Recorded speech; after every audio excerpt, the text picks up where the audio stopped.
Now, the leadership assessments, again, fascinating because we're looking at a post-pandemic world. It was complex beforehand. People talk about the VUCA world, how fast things are moving. It's not new. If anybody opens another corporate document and says the world is changing, I think I'll lose my mind. Well, guess what? It really is changing now, right? And post-pandemic, there are no rules, right? There's no precedent.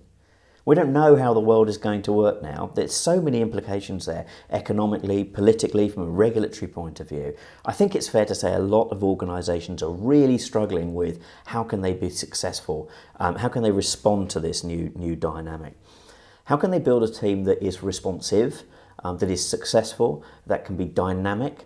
There's an argument that says there's no such thing as a new operating model. There is no operating model anymore. There's an ability to be agile and responsive. Well, for the stakeholder group, how can you be sure that your people have the confidence, the capability, the competence, if you like, to be able to respond to that dynamic? How can you be sure they're going to work as a team, that they're going to work with consensus, and that they're going to be effective?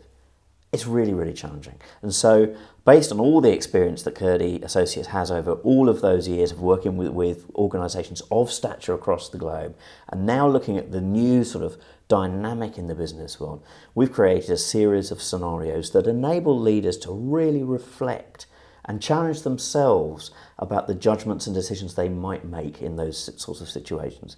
Not only to provide a level of analytic and measurement for the organisation, but also to enable those individuals to build a level of self-confidence in a psychologically safe environment and practice making different decisions. It's very difficult if you've been a senior leader.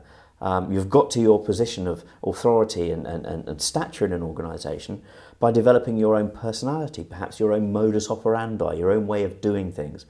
And potentially that doesn't work anymore. Potentially that won't work in the new post-pandemic environment. So how can you make those kinds of personal changes? How can you be open to new ideas, new initiatives, new toolkits, new ways of doing things without feeling in some way challenged, without exposing potentially yourself because you've relied typically on your confidence in making those kinds of decisions?